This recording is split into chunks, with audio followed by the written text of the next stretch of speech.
This is Dr. Karen, and you are listening to the Facto Leaders podcast on the B Podcast Network, where I help pediatric therapists and educators become better leaders so they can make a bigger impact with their services.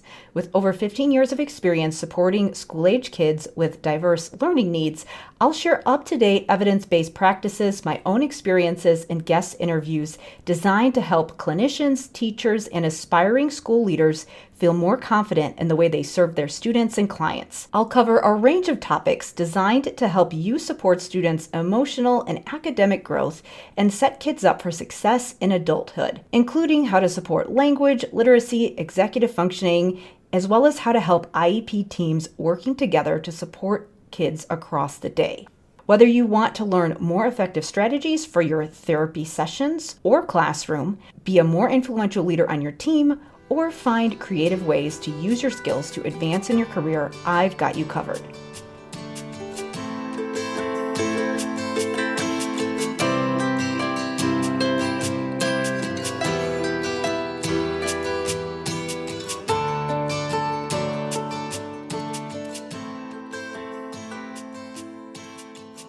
Hey everybody, it's Dr. Karen, and welcome to episode 150 of the De Facto Leaders podcast on the B Podcast Network. There's a difference between influence and control. Whether we're making suggestions to a coworker, asking a supervisor for support, setting expectations with kids, or interacting with someone in an online forum, we're all attempting to create behavioral change.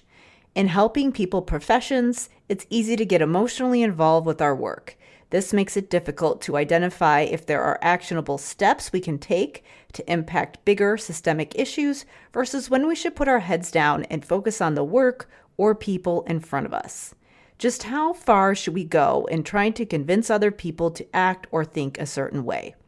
When is it our job to speak up, and when do we hit the point of diminishing returns?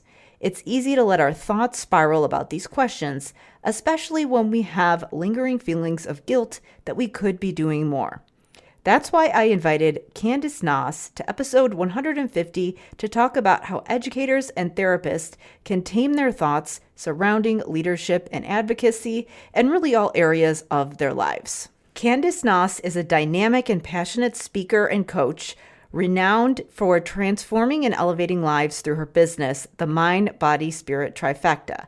As an expert in cognitive behavioral therapy, along with over 20 years of experience as a physical therapist, Candice brings a wealth of confidence and real-world experience to every stage, course, and coaching engagement.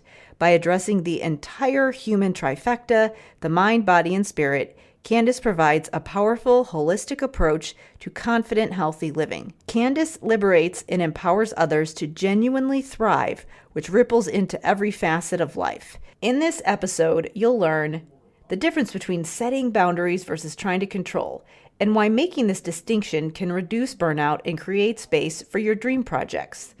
Allowing consequence versus forcing compliance.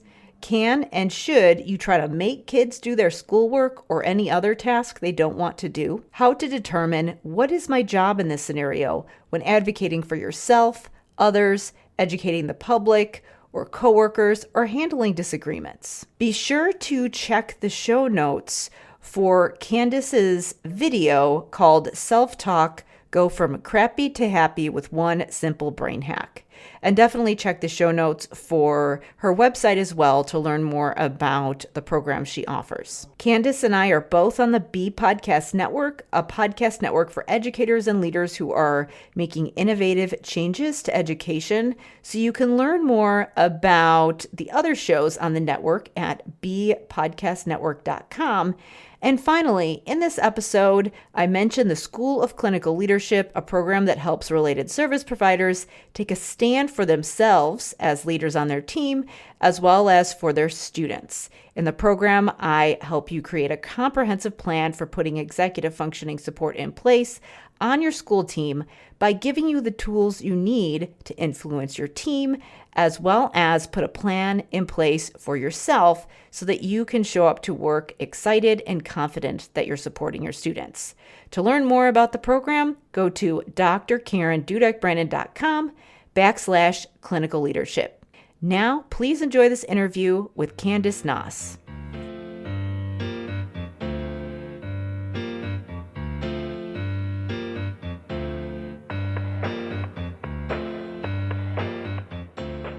Today, I am joined by Candace Noss, a physical therapist and life coach. So thank you so much for being here with me today. Oh, it's my pleasure, Karen. I'm delighted to be here. Thanks for having me. So I'm all about interdisciplinary collaboration and getting lots of different perspectives. And you are the first physical therapist that I've had on here. So I'm really Love it. excited about that. And Love it. I know you're doing so much amazing work that you were just sharing. And I was like, well, I'll let you take it from here and kind of share what you've done. I guess we could start off with as I said before, the hero's journey, because I know you Yes. have done quite a few things. So yeah, start from the beginning and share what you're doing now. Yeah, absolutely. Well, as you mentioned, I'm a physical therapist. I've been a physical therapist since 2002, which, wow, over 2 decades now. And it's interesting because 6 years ago, is it 6 years ago, I had a moment where I really had to reevaluate what was going on in my life and if I should continue on the same path that I was on. I had a problem. So I always wanted to be a stay-at-home mom, but I always had to work. So physical therapy was a beautiful profession for Yeah. me, allowed me to work and also have the chance to be home. It was a great money earning profession where I could, work the hours that I needed to, but still make the income possible. So Hmm. after I had my sixth baby, 6 kids, Yeah. after I had my sixth baby, I know that's a lot. People Yeah. think, wow. Um, Yeah. After I had my sixth baby, I was able to be a stay at home mom. And I thought, awesome. This is what I've wanted my whole life. All my kids are here. I can finally be a stay at home mom. Everything is just coming together for me. And I should have been happy. But Karen, I was not happy. I hit one of the lowest lows I've ever hit in my whole life. I wasn't being productive as a physical therapist, so I didn't have any contribution other than in the home, and I wasn't feeling fulfilled. I was very, very much overweight, and I couldn't figure out how to lose the weight. And being a physical therapist, that's not okay. Yeah. The body is my jam, Yeah. right? I should know how to lose weight. I should know how to live a healthy lifestyle. I am a physical therapist. I mean, it's my wheelhouse. And I used all of that to beat myself up. And I had the worst self talk you could probably ever imagine. I talked crap on myself to no end. I would look in the mirror and just start a tirade of rants about how horrible I looked and how awful I was and how no one would like me and I was an idiot and I wasn't even doing anything or showing up in my life, and it was awful. And I got to this place on my 40th birthday where I hit a pretty deep low, and I had a decision to make whether I continue on this path or I shift. And I had a really powerful transcendent type of a experience, which allowed me to kind of see the way I was speaking to myself about myself. And Hmm. in that moment, I had to make a decision whether I was going to continue on this downward spiral into hell Hmm. and that would lead to my own destruction, truly, or whether I was going to stop and whether I was going to take control of myself and live into who I knew I was supposed to become. So I made I made a promise to myself in that moment that I would stop the negative self-talk and that I would start to figure out how to learn to love myself. And through miracles and tender mercies, I found life coaching, and it shifted everything for me. Um, I, as a physical therapist, I worked with thousands of patients who were doing the exercise, who were watching their caloric intake, yet they couldn't lose the weight. And it didn't make any sense to me. But once I found life coaching and I figured out the brain piece of the human trifecta, Hmm. it all came together. And what I found in life coaching, I began to apply to myself. And I lost 10, 20, 30 pounds. I was ecstatic, 40, 50. I lost 60 pounds. And at that point, I knew I had to share this with the world. I knew I had to help other people understand it's not just about your body and it's not just about your spirit, it's also about your mind. And that's how I began the mind, body, spirit trifecta, my business. Wow. Yeah. I have been to physical therapy probably over 10 times. So for various things. So I can Right. certainly appreciate the mindset piece, because I just remember being so frustrated with it, where it's like, why is this not working? And then you go to one therapist, then you go to another therapist. And I'd say that of all of the therapies, physical therapy is probably the one I've had the most of. And yeah, I mean, you can be so focused on just drilling and doing the work, but if you don't know how to handle the mental aspect, I mean, it really does impact the energy that you bring to all of those other things. And it does impact the behavior too.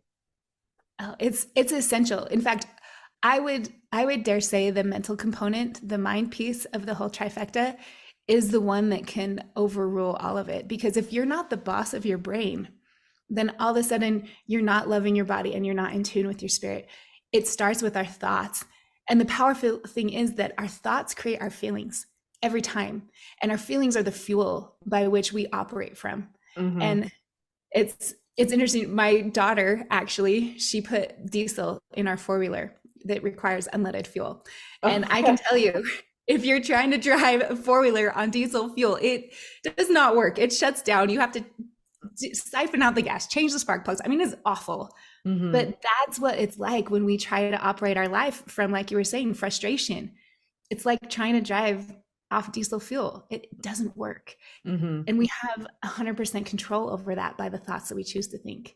Yeah. And that is powerful. Yeah. So I know what I wanted to talk about, who you work with, what you do, but I can see so many ways that this could apply to people working in healthcare and education, just because the work that we do is so emotional. Like, we're trying to change humans who have a major issue that they're coming to us with, and we have to be the ones that are regulating and being the calm presence for them. And if we can't do that for ourselves, then it's really hard to do that for other people, whether it's we're the therapist and it's our patients, or then we go home and it's with our family and kids and all of those pieces. So I guess, so what do you typically help people with now, and what are they coming to you for? And then I'd love to go into some specifics about how this could apply for, a lot of the people listening and things that they might be dealing with. Absolutely. I help a whole variety of people. My Body Love Weight Release program is probably my most popular program. And that is just for people who are stuck in a rut, especially women who know that they have more in life. They know that they're made for more. They know that they can make goals happen, but they're just not, and they're stuck. And that program has become amazing for those kind of women. And in fact, I took so many women through that program, and they wanted it for their kids, but they didn't want it to be about weight release. Yeah. So they they asked me over and over again. So then I finally created a Conquering Confidence course that is not based on a weight release goal, but which is based on whatever goal the person is working toward. And that Conquering Confidence course is a one-on-one program where we really dive into universal truths and natural laws that, once we understand and are able to use for our benefit, create beautiful miracles in our life, allow us to live an elevated life, right? Where we are fully thriving. I have a spiritual series where I get into the spiritual senses and how to really tap into that realm, which is really fun. And I do one-on-one coaching. I love speaking. I have speaking engagements all the time, which is really powerful. My main message is that you are designed for greatness. You have worth, and it's set, and it's infinite, and it's nothing that you can earn or lose, but it is just innate. And once you own your divine greatness, then you can use that to elevate this world, to go out there and serve others. And it's a powerful place to come from when you absolutely love yourself and you own your gifts and strengths, and you use that to serve the world. I know that you mentioned when we were talking before that this can really be applied to leadership in lots of different ways. So what ways are you using this kind of work to help people who are in a position and they want to emerge as a leader, or maybe they are in an official leadership role? Yeah. So I call it the confidence catalyst. And what happens is we have to build the confidence within us first. And then once we elevate who we are as a person and our confidence, then we can bring that to our team and elevate our team. And that is where I see the huge transformations in leadership happening. It is first an internal. Thomas Jefferson has a quote, and it says, happiness in life is all about the internal journey to know oneself and the external journey in service to others. Mm-hmm. And there truly is that internal journey to know yourself and to love who you are and to figure out how to show up in alignment with the best parts of yourself. And then to use that to then in your external journey, serve others and serve those that you lead and help them do that for themselves. So I do that in a lot of ways, but teaching universal truths and understanding those on all levels and then allowing them to use that in their daily life. It's a game changer. Yeah. Well, and I imagine that there are probably, like, when you think about those rules or those truths, and people come to you with little things that seem different, like I know everybody kind of thinks, oh, my problem is super unique and, nobody else is going through what I am. And that's true to some extent, but I bet that you see patterns where it's, common places where people get trapped or get stuck in thinking a certain way. So I'd love for people who are in a position where they're caring for someone else. So this could be a therapist who is helping a family or a client, a parent who's helping their child. And, for example, let's say that there's a child who is in a classroom and they're having a behavior problem. And it's like, why can't, like, the teacher feels like they have no control over the situation. Maybe they feel like they're not getting support from their leadership, or they're not getting support from their team or the parent. And they don't feel like they have control over the class. I mean, what kinds of things could be going on from a self-talk perspective in that kind of a situation?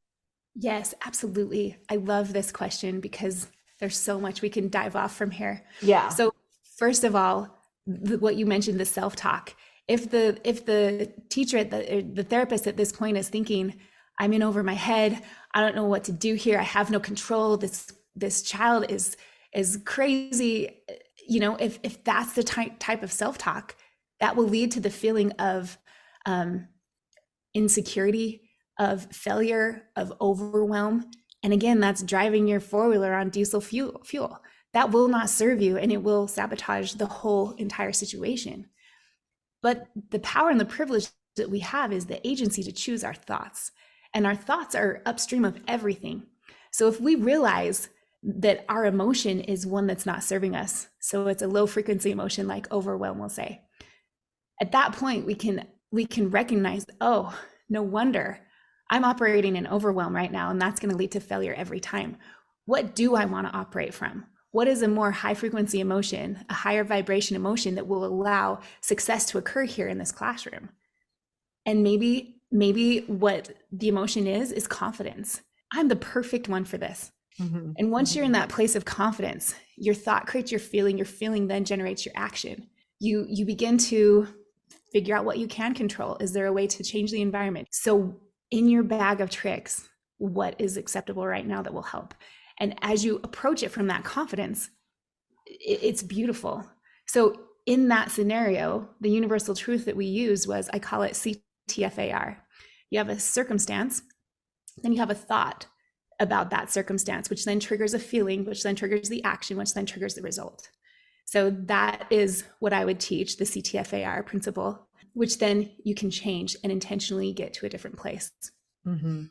And the other principle that I would point out in this scenario is the universal truth, that which you focus on expands. So when you understand that which you focus on expands, if you're focusing on the negative, you're focusing on the lack of control, you're focusing on how you're not doing a very good job right now, you're focusing on how horrible the child is acting, those things will begin to get bigger because that's what you're putting your energy into.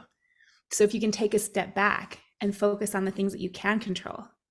And really, when it comes down to it, the things that we can control are our own thoughts, our own feelings, our own actions, the way we choose to grow. That's it. That's the only things we can control. So when things are getting out of control, where is your focus? What are you thinking? What are you feeling? What are you doing? And how can you shift that to be more intentional to serve you? Yeah, that is really like I get questions like, for example, this child, I can't get him to finish his writing assignment. Like I can't, make him do it. Or I told my principal that I need help with X and they didn't do it. And there's this whole cause and effect thinking like I did something that involved this other person and the other person didn't do what I wanted them to do. So it didn't work. So there's that trap that I've seen people get into where with the child, it's, well, you can't make them do anything. You can't make your principal do anything. You might be able to influence the situation, but you can't make anybody do anything. That's not in your control. Right. Yeah. So if we're all up in other people's business, which is their thoughts, their feelings, their actions, we have no control there. We end up living anxious lives. We play the victim, the villain, the savior, or the people pleaser, and we're completely outside of our lane and outside our zone of influence. Mm-hmm. But there is a little sweet spot between our business and other people's business, where we can offer, where we can share experiences, where we can give insights. And in that little sweet zone between the two, that's actually where we have the most influence if we come at it from a place of love. Mm-hmm.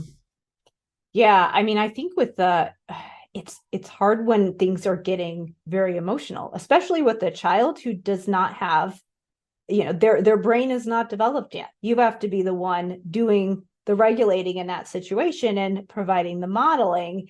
And, I always tell people it's like, you can allow the consequence to happen. And yeah, over time, that's when you're going to have the influence. But in that moment, maybe the most powerful thing that you can do is allow them to not finish their assignment. And, you allow it to happen. And then that over time can have the influence that you want.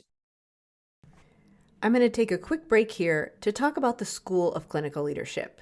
Candace and I have been talking about how when we have kids who are avoiding things, who are not getting their work done, who are showing some behaviors, that sometimes the most powerful thing we can do is allow them the opportunity and the space to make choices, to solve problems on their own, but do it in a way that is supportive and models the right behaviors.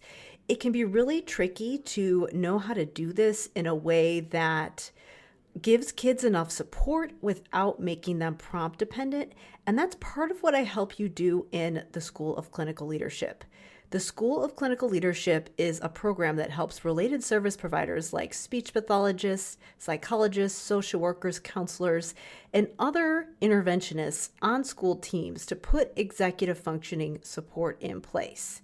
So part of this process is about understanding the interventions you can do for kids, but another part of that process is understanding how to put the right programming in place. And that has to do with how we form relationships and collaborate with the adults. So Candace and I are about to get into that part of the conversation here, where we talk about how we can have influence with other people and start to have conversations that allow us to build those relationships that can help us to have an impact on our clients and the way that things are done in our facilities. So I give you some tangible tools for making all of this happen in the School of Clinical Leadership. To learn more about how you can become a member, go to drkarendudek-brannan.com/clinical leadership. Now let's get back to the interview. It's a little bit easier when you think, okay, here's a child, we're here, we care about the kids, but then when we're working with the other adults, especially when we're working with adults that we feel have control or power that we don't have. So for example, you're a therapist and you have a supervisor that you report to that makes decisions. about things at your job, things like productivity requirements or how caseloads are arranged and, how resources are allotted in the building and all of those types of things. And people want to advocate for themselves, for their students. And I think that a lot of times in the helping people professions, you feel like I could be doing more, I could be making more impact. There's that gray area between, okay, what can I actually do from an actionable standpoint of my thoughts and then what that leads to versus when is my job done in advocacy? I mean, do you have people who are working through things like that? Well, absolutely. You've spurred a lot of thoughts for me.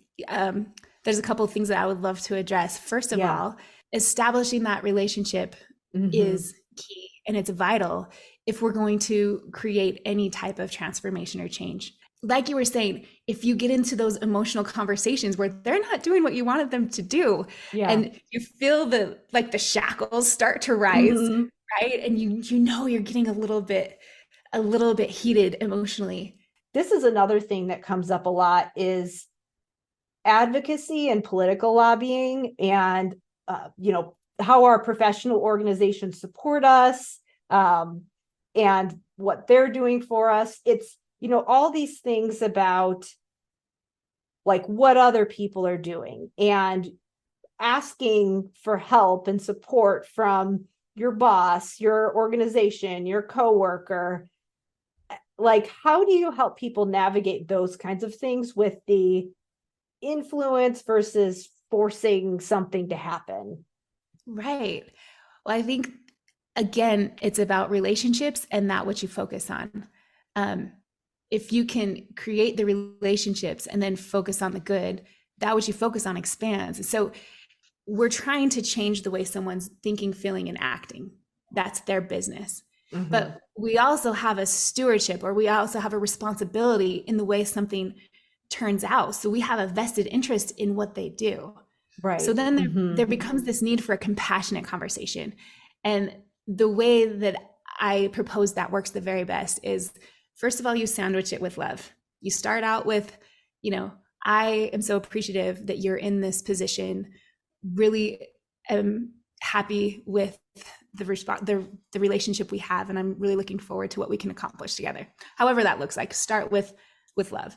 And then in the conversation, the tricky part is you have to stay within, I call it the 4 C's: compassionate, curious, confident, and calm. If you can stay in those 4 C's, you express your thoughts, your feelings, your actions. You ask them to express their thoughts, their feelings, their actions. Why are they doing what they're doing? Help me understand. I love the mantra, I get curious, not furious. I get fascinated, not frustrated. I seek to understand, not reprimand. Those are some powerful mantras that I try to live by in that compassionate conversation. And hopefully in that communication, we're able to then come to an agreement on something where they can at least see where we're coming from. And at the end of the day, we sandwich it with love on the other side. And it comes down to whatever they desire to choose. That is their prerogative. We cannot control them. It helps, or at least it helps me. So one of the things that I have tried to get into my self-talk is, what is my job? Like, what is my role here? Because then once you've done your job, which is what you can control, then you're done. You don't have to do anything else. Anything else that you might devote to that situation outside of that, whatever that specific interaction, is not a good use of time because you're trying to control something that you can't control. Now, obviously, if you have a relationship with that person, you might be doing some things ongoing, but maybe that scenario is done. Right. Well, and I think when people get a little bit out of their lane is when they're trying to play the savior. Oh yeah. And they're trying to fix everything. And truly, it is not our job to fix everything. What about, okay, so another place. So we talked about the kids, we talked about working with adults at work. And then there's this other place where people tend to go for help, which is social media. And, at first it was great. There's all these online discussion groups where, you're at work and you need some support. So you can go here and there's this whole group of clinicians or teachers or whatever, where you're sharing research articles and discussing. and it started off awesome. And then now it's kind of, there are some other things that aren't so awesome about those groups. We'll say that. Right. And how do I say this? Where it's again, what is it that is useful for me to do in this situation? And that is something that I find myself talking about a lot, because when it's social media, I think that there's this, it's like somebody says something that you don't like or that you don't agree with. And I still find myself every day being like, wait, no, it's not my job to convince some random person on Facebook about whatever. I mean, if it's on my social media profile, then maybe I'll respond to it. But just the idea of like, what are my choices in this situation and what is productive? I'm curious if that ever comes up for any of your people that you're working with. Absolutely. I think there's that innate guttural response to take something that someone says and be like, oh, no, that's not right. Yeah. I'll tell you what's right. And when it's social media, you're a little bit distant. So it's not like they're going to come beat you up or anything. So people feel a little bit more emboldened. Or they're not your boss, or. Yeah. But the truth of the matter is, we're not going to change people's thoughts, feelings, and actions, especially when we come from that kind of an energy. Yeah. So for me, if it's a relationship that you care about, that you want to, improve, then go ahead. But remember, there's that sweet spot between my business and other people's business where you can offer, you can educate, you can share experiences, you can hold space. But whatever they decide to do with whatever you offer, invite, or educate with is their prerogative. And oftentimes, especially on social media, it could go, from one extreme to the other. So the tricky thing is you can't make their judgments mean anything about you. Yeah. You can't make it mean anything about you. And that's the secret. Mm-hmm. Well, and that is when you are, if you have an online presence, that gets even trickier, because part of how you do your marketing is online, and you might be a host for a group. Like I'm a Facebook administrator for a couple online groups, and I interact in some of those groups. And there's just been some really interesting scenarios that I've seen come up where people, maybe they don't like how somebody else is handling their Facebook group. And, it's the conversation of, well, yes, it's within our profession. And there is this, idea of, we want to advocate for our profession. But at the same time, if you don't own the group, where does it end? Where does your role in advocating for your profession end? And it's just, not your business to go and, talk about how people are interacting in their Facebook group or on their own social media profile. And so that is something that is, it's kind of an interesting conversation that comes up in professional groups, because, we're clinicians and we want to educate the public and protect them from misinformation. But at the same time, you can only control so much. And I think that's where boundaries get in. And I think it's really important that you understand how to set a boundary. Mm-hmm.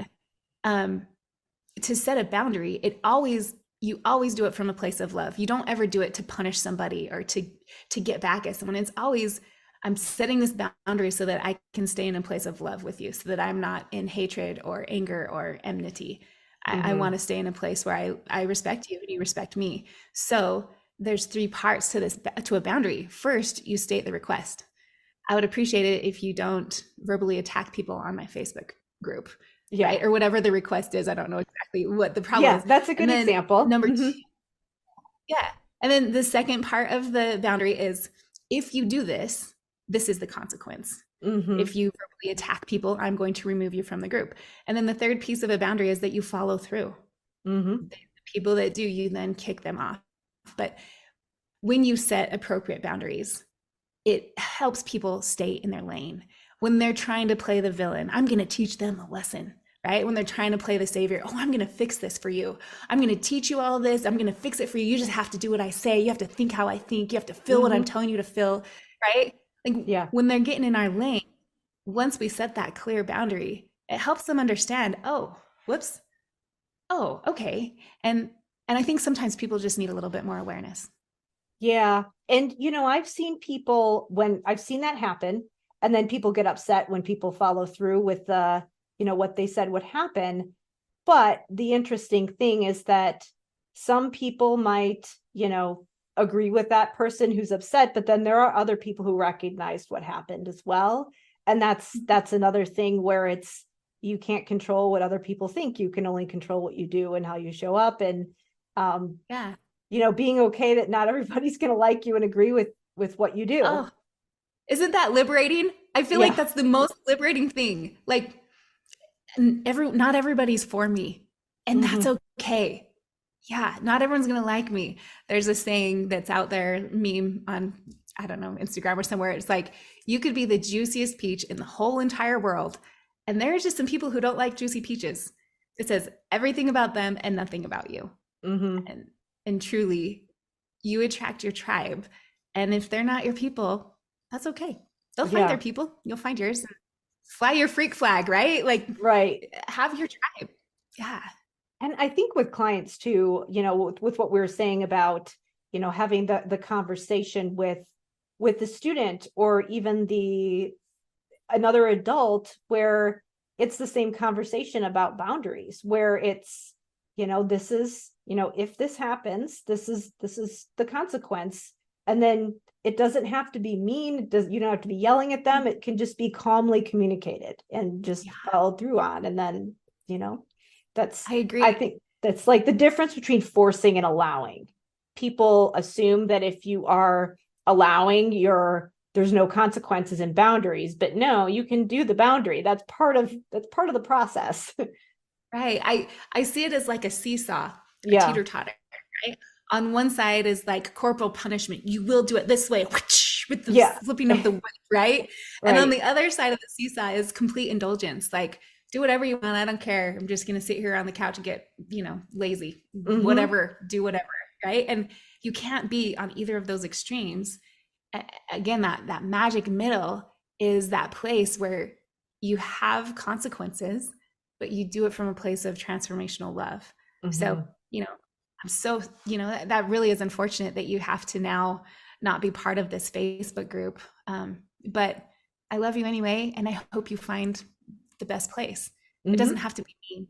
I think that's something you can even say to clients too. If they, this is my process, and this is how, we have an ethical responsibility to recommend things that are in clients' best interests. And if it's not for them, then that's their choice. I mean, I think I see that as important as well, because there's this whole, I don't know, kind of this confusing gray area of making it client focused. And it's, you're not letting them do whatever they want. You're the therapist, you're guiding the process, but at the same time, they still have choices. Right. They have to buy into your expertise. They have to buy in and trust that you have their best interest in mind, but you also have to grant them their agency. And I think when we try to force or control someone, one of our most vital needs of our spirit is to have agency, to have that ability to choose for ourselves what we want. And when we feel that's threatened, then we drop into that protect mode right away. It's not okay. Well, I know that you talked a little bit about your process. Can you share a little bit about the trifecta, and then we can kind of wrap up and share where people can reach out to you? Yeah, absolutely. So the trifecta, I call it the mind, body, spirit trifecta, because there's three things, the three most important things, the three most powerful things that make us a human is our mind, our body, and our spirit. And I have a process which I have observed through patterns of clients and watching people and understanding what happens in order to transform and elevate. And the first thing that happens, I call this my trifecta transformation system. The first thing is you have to gain knowledge and become aware of something. So it's really important that we educate, that we have something to teach people, because you don't know what you don't know. And that's the first step. So the second step to then, once you have that new knowledge, is to accept where you were, not beat yourself up for it, but process whatever comes up with that new knowledge and process those emotions and accept it. And from there, the next step 3, is to then set an intention and make a plan based on that new knowledge and awareness that you've gained. And as you set that plan, you make a plan, and then you take action on that plan as the 4th step. You show up for you. You say, I'm going to do this. And then you do that, and you show up for you, and you start building that relationship with you where you know you can count on yourself to do what you say you're going to do. And as you then take massive action, you create something different in your life, then you analyze your results. You analyze what happens along the way, which in that analyzation process, you again gain more awareness and knowledge, which continues the cycle that just keeps going upward toward becoming more and more like your best self. And the ways that you do this are in your mind, in your body, and in your spirit. So the goal is to live with a mind that's firmly aligned, which means you are the boss of your brain, which means your thoughts actually serve you. You're thinking about what you're thinking about, and those thoughts land you in a place of progression. You live with a body that's purposefully loved, which means you listen to your body. You fuel it correctly. You love it. You give it what it needs. You take care of it. If it needs rest, you rest. If it needs exercise, you exercise, right? You listen to and love your freaking amazing body because it's your gift. It's what houses your mind and your spirit. It's your vehicle, right? It's your tool to do the work that you are sent here to do on this earth. Your body is so important. And then your spirit powerfully accessed. And when you live with a spirit that's powerfully accessed, you're able to own that you are amazing, that you have that worth inside of you, that you have special gifts and talents that you can then use to serve this world. When you live with the spirit powerfully accessed, you understand that our spirit needs connection, contribution, and growth. And you do those things that help you connect and contribute and grow. And it's all an incredibly powerful process. Yeah, the thoughts, that is something I am always working on. If your brain likes to search for things to worry about, noticing that can be huge, especially if you're like, oh wait, whoops. It's not an emergency. I'm just checking my email. It's fine. When you were saying that earlier, it was like, wait, no, it's not a crisis. I just have a lot of Facebook comments to respond to, or I just have a few more messages than normal, Yes. Well, and it takes being vigilant, because our brains, they're hardwired for our lower brain to drive. Mm-hmm. And our lower brain will sabotage us every time with the extreme survivalism, tribal paranoia, and natural man tendencies. It's all got that negativity bias. Mm-hmm. So like wearing your retainer, I don't know if you've ever had braces. Yeah. But yeah. And what happens if you don't wear your retainer? Yeah, your teeth go back. Yeah, see, this is why I got this going on down here. I know. I had to get braces again as an adult. I was like, are you kidding me right now? I had headgear. I had all the crap growing up. Yeah. But that's what we have to do with our brain, or else they go back to that default mode where the lower brain drives. Mm-hmm. And that will sabotage us. It will lead to a life of struggle and survival mode. Yeah.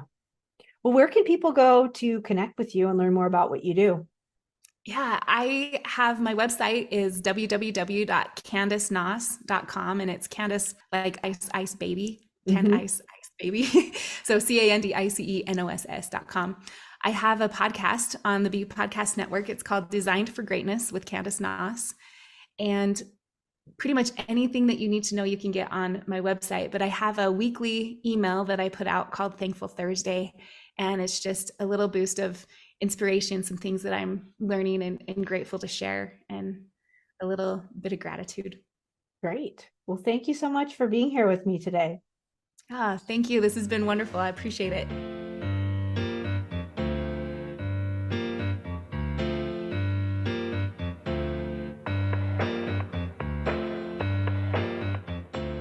Thank you so much for listening. Please be sure to check the show notes for all the places you can go to connect with Candice, to listen to her podcast, to check out her free video to check out her self-talk video, and to learn about her programs and services. Also, don't forget to check out the School of Clinical Leadership, my program that helps related service providers take a stand for themselves as leaders on their team, as well as for their students when it comes to providing executive functioning support across their day.